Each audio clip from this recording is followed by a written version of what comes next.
els càncers que afecten els nens, els adolescents i els adults joves no tenen res a veure amb el càncer de l'adult. I aquest és el primer aprenentatge que hem de tenir molt clar.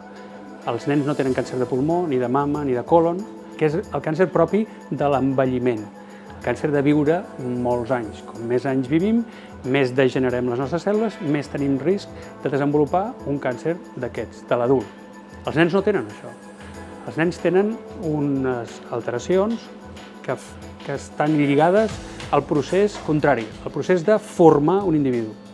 I per això parlem del càncer del desenvolupament, el càncer de la formació, de la generació. Que són un munt de malalties, totes elles molt infreqüents. Està dintre el calaix de les malalties rares, però la recerca la centrem en aquells tumors que tenen pitjor pronòstic, en aquells que tenen menys probabilitats de curació o que tenen un gran desconeixement que fa que no puguem curar a la major part dels pacients.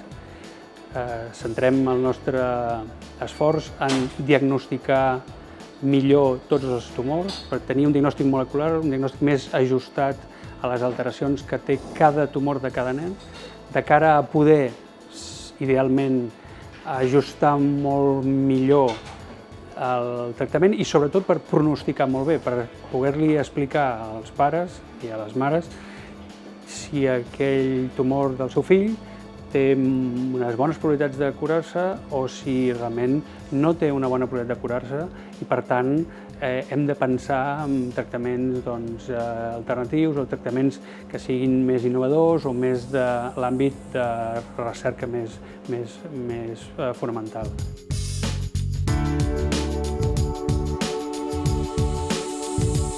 Els recursos de la nostra sanitat pública es destinen comprensiblement en aquelles malalties que són d'alta prevalença.